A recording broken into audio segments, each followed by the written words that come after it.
And welcome to FISM News. I'm Samuel Case. And I'm Renata Kiss. And tonight, Donald Trump appears for the first time since the assassination attempt. Meanwhile, Elon Musk pledges a massive amount of money to Trump's campaign. That he does, and President Biden defends his rhetoric in his latest interview.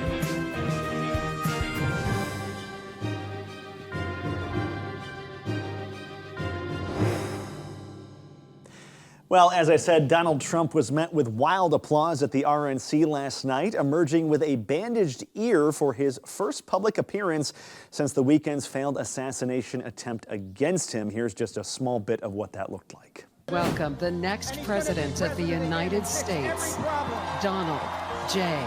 Trump.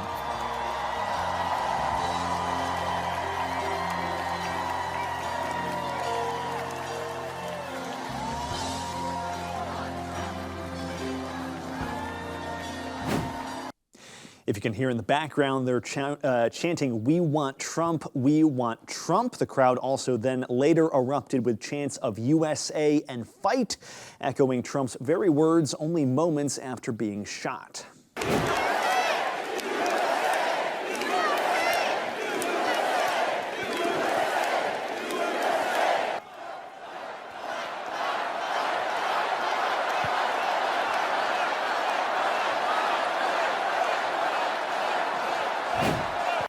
Trump's appearance comes only hours after becoming the official 2024 Republican nominee for president, and only 2 days after Trump narrowly survived an assassination attempt in Pennsylvania, an attack that House Speaker Mike Johnson says has greatly impacted the former president. I've been so heartened to see his thoughts and comments articulated over the last day or so since the assassination attempt. He seems to have a very clear view of what this meant. God spared his life. I mean, it was a miracle. We all saw it.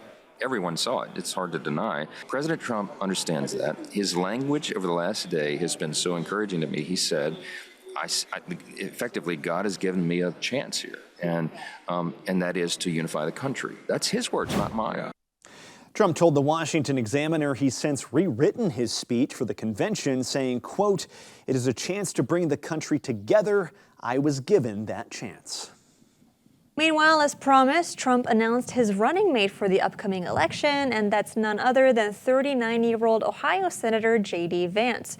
Vance is a military veteran and best-selling author. He first became known in politics when he published his memoir, Hillbilly Elegy, in 2016. The book recounts his journey from a poor working-class family to his rise at Yale Law School. The senator's selection as Trump's running mate is expected to boost Trump among working-class Democrats, especially across the Rust Belt. However, Vance hasn't always been a fan of Trump. In fact, back in 2016, he called Trump a Hitler-like figure and a cultural heroine. So what has changed since then? Well, Vance told Hannity on Fox News that he stopped buying into the media's lies and distortions. I was certainly skeptical of Donald Trump in 2016, but President Trump was a great president, and he changed my mind. I think he changed the minds of a lot of Americans because, again, he delivered that peace and prosperity. If you go back to what I thought in 2016, another thing that was going on, Sean, is I bought into the media's lies and distortions. I bought into this idea that somehow he was going to be so different, a terrible threat to democracy. It was a joke. Vance also supports Israel and is a staunch critic of spending billions on Ukraine, but Vance has softened his stance on abortion since 2022. Most recently, he was criticized for his support of access to the abortion pill mifepristone.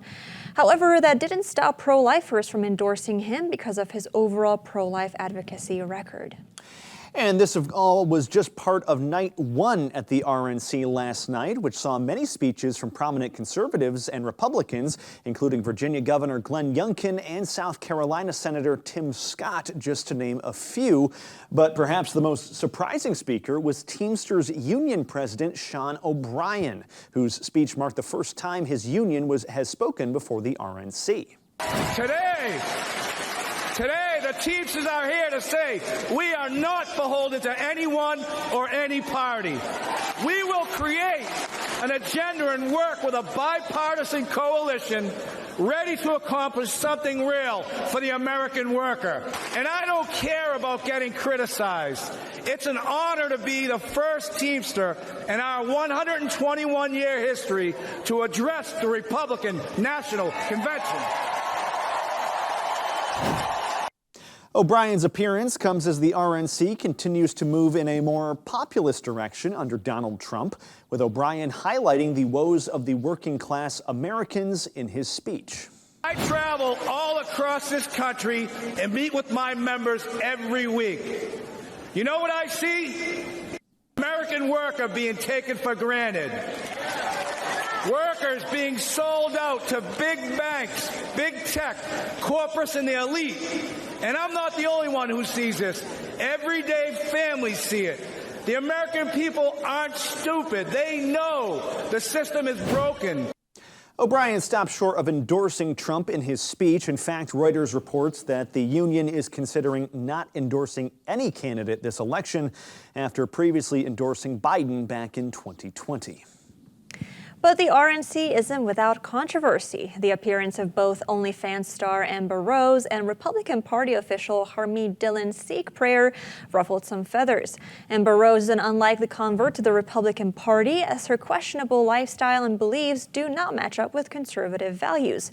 But she said her veteran father and political research led her to the MAGA side. Here's a snippet of her speech. I'm no politician, and I don't want to be. But I do care about the truth. And the truth is that the media has lied to us about Donald Trump.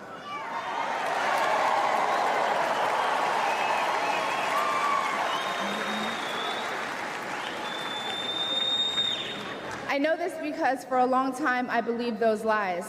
So I'm here to set the record straight.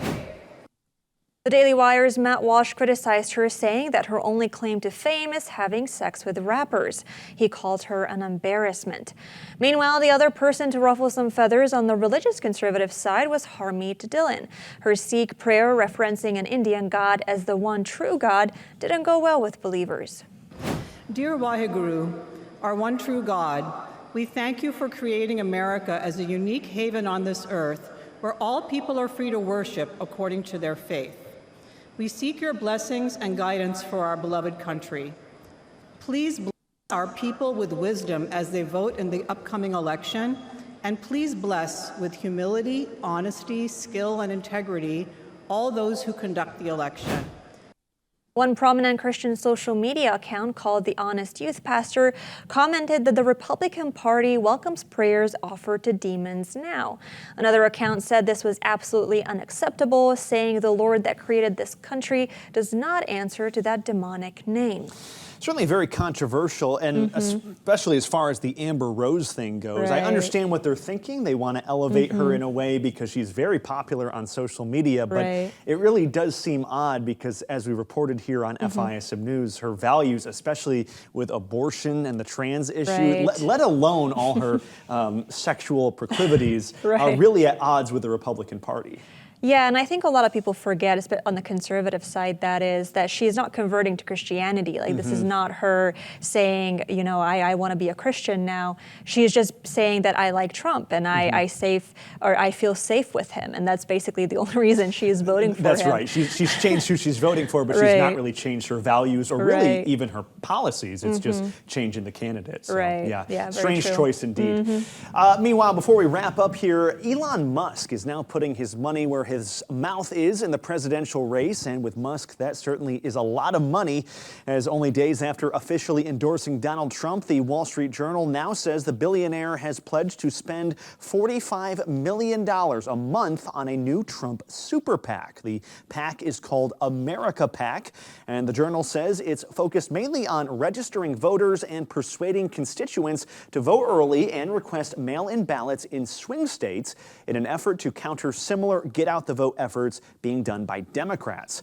Meanwhile, more and more billionaires seem to be getting on the Trump train as hedge fund manager Bill Ackman endorsed Trump on Saturday following the assassination attempt against the former president. Ackman, who has become a very vocal critic of Democrat-backed DEI policies in recent months, he posted on X, quote, "I am going to formally endorse Donald Trump. I assure you that I have made this decision carefully, rationally, and by relying on as much empirical data as possible."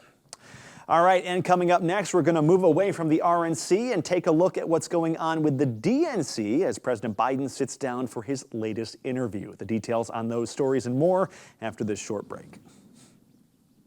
FISM News is a conservative news outlet bringing you the latest updates from a biblical worldview. With us, you get just the news grounded in truth. And now with the new FISM TV app, you can take FISM News with you wherever you go, so you're never behind on what's happening. We update the app regularly with short clips you can watch at your convenience. So go ahead, visit the App Store and download the FISM TV app. Start exploring all of our content anytime, anywhere. There are moments in life that define us. Choices determine the courses we take. Choices that create life, or those that save a life.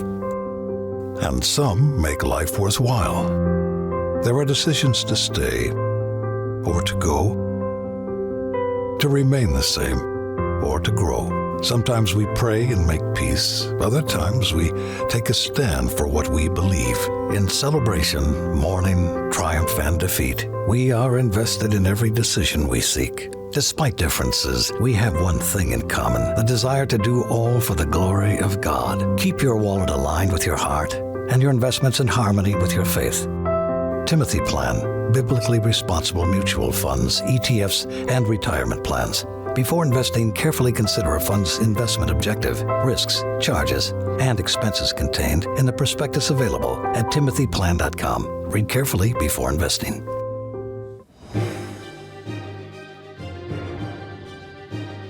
And welcome back to FISM News. I'm Renata Kiss. Well, let's continue in politics, where the Democrats are planning to nominate Biden as their presidential candidate. Even though the Democratic National Convention isn't set to take place until August 19th, delegates will be casting their vote for Biden virtually in late July. The decision to vote early comes as Ohio's deadline to get on the ballot is August 7th. Now, despite Ohio Governor Mike DeWine signing a bill in May that secured Biden's spot on the ballot, the Democrats are still pushing forward with their plan. The details of the nomination will be confirmed between July 19th and July 21st during the party's committee meeting. The nomination will likely take place shortly after. Now, if Biden does decide to step down after his nomination, the 435-member DNC would choose a new candidate in a special session, and delegates would be free to support that new candidate. However, as of now, Biden has made no indication that he wants to step down. That's certainly true. In fact, as the DNC continues their plans, President Biden was asked about his recent struggles in an interview with NBC's Lester Holt last night, who asked Biden whether he has outlasted the calls for him to step aside. Do you feel like you've weathered the storm on this issue of whether you should be on the ticket or not? Look, 14 million people voted for me to be the nominee in the Democratic Party, okay? I listen to them. A new NBC News poll found over 60% of Democrats want someone else to be at the top of the presidential ticket, while 80% of voters overall have concerns about Biden's mental fitness. During the interview, Holt also pressed Biden about the recent assassination attempt against Donald Trump, highlighting the president's recent comment about putting Trump in a quote-unquote bullseye. Biden said that comment was a mistake. Let's talk about the conversation this has started, and it's really about language, what we say out loud and the consequences of those. You called your opponent an existential threat. On a call a week ago, you said it's time to put Trump in the bullseye. It was a mistake to use the word. I didn't say crosshairs. I meant bullseye. I meant focus on him. Focus on what he's doing. Focus on his policies. Focus on the number of lies he told in the debate. But in regards to his rhetoric more broadly, Biden wasn't nearly as apologetic, appearing to place the blame entirely on Donald Trump for the current political temperature. I'm not the guy that said, I want to be a dictator on day one. I'm not the guy that refused to accept the outcome of the election. I'm not the guy who said that won't accept the outcome of this election automatically. But have you taken a step back and done a little soul searching on things that you may have said that could incite people who are not balanced? Well, I don't think, look, how do you talk about the threat to democracy, which is real, when a president says things like he says? Do you just not say anything because it may incite somebody?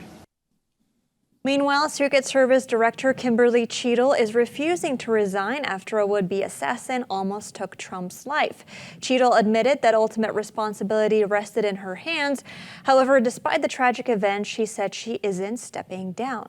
This is an event that should have never happened. Who is most responsible for this happening? What I would say is that the Secret Service is responsible for the protection of the former president. So the buck stops with you?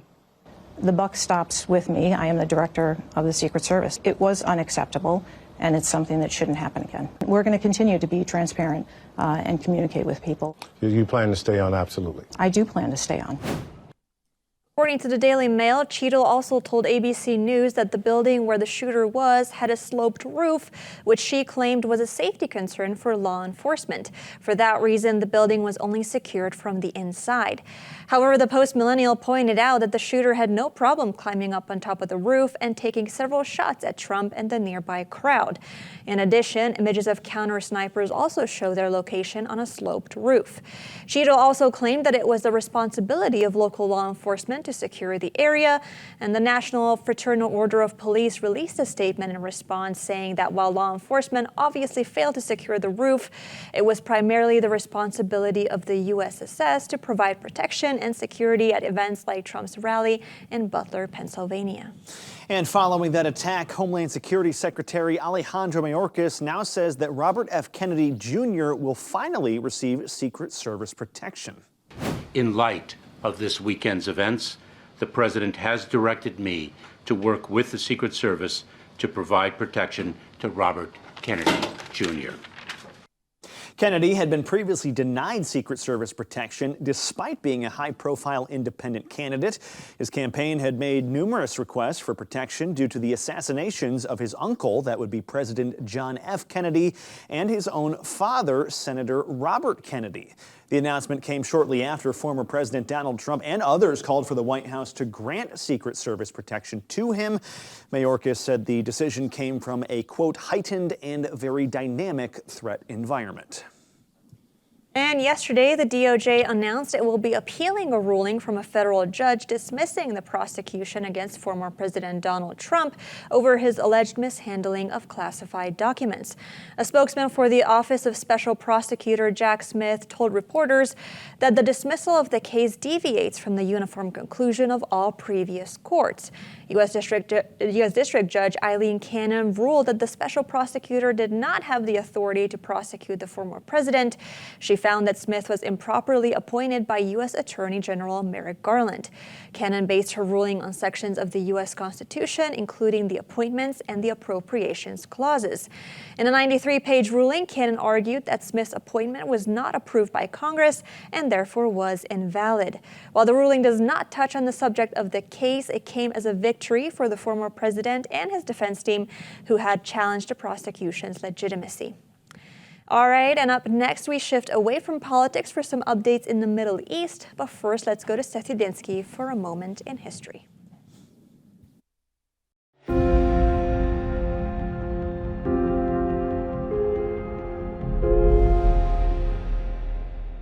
Welcome back to A Moment in History. I'm Seth Udinsky. Well, the Western Hemisphere was in many ways kind of the last frontier of exploration during the end of the medieval world and then into the age of exploration in the 1500s. Now, of course, for many, the Western Hemisphere at that time, as we understand it, was not even a thing, since most of the people at that time were of the belief that the nearest landmass to the Atlantic coast of Europe was the Pacific coast of Asia.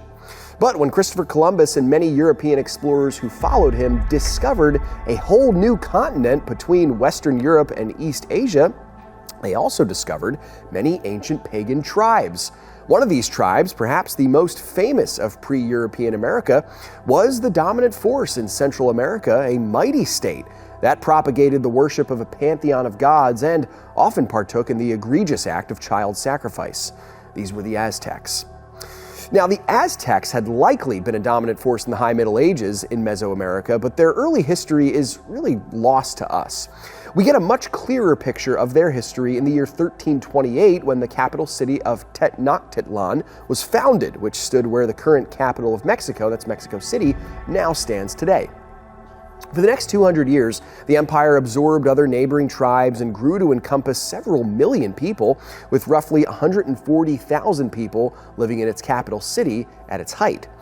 Now, the Aztecs worshipped a plethora of pagan demon gods, as we said earlier, and core to their religious practices was the profane ritual of human sacrifices, where the Aztecs would seek to appease these gods by cutting the hearts out of their victims, sometimes this would be children, keep in mind, and spilling the blood on the ritual altar.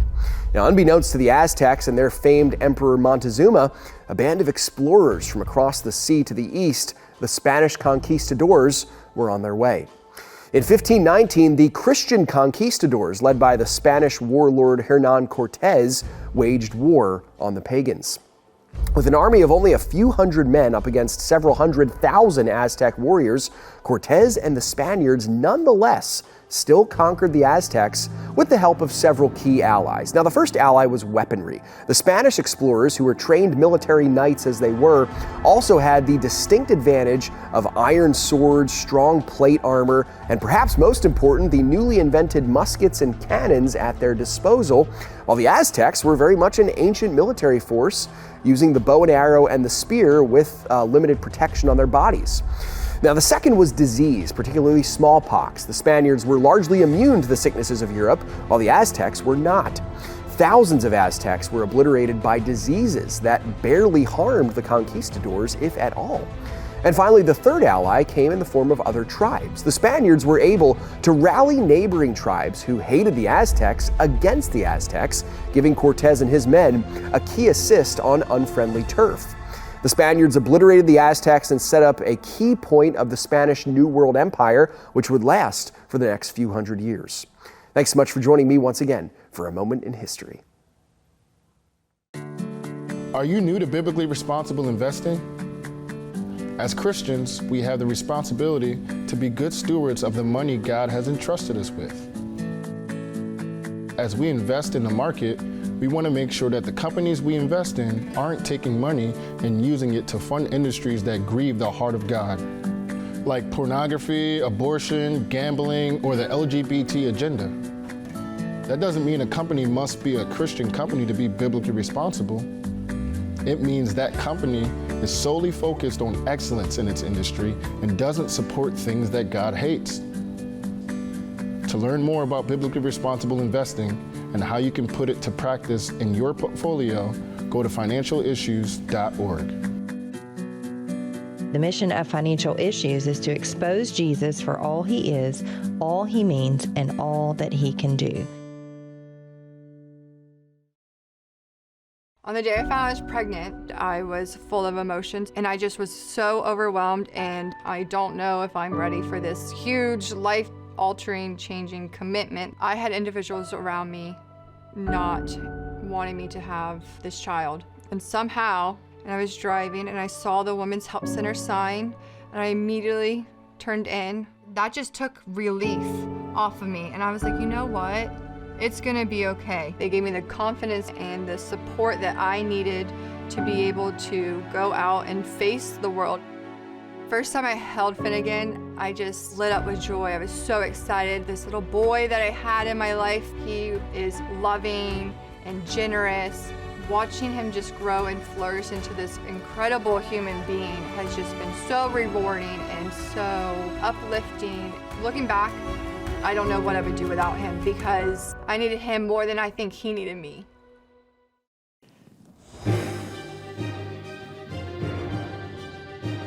Hey there, welcome back to FISM News. I'm Samuel Case. As we said, we're going to move away now from politics into some international news, starting with this. Israeli officials have now confirmed that Prime Minister Benjamin Netanyahu will be meeting with President Biden next week ahead of his address to Congress.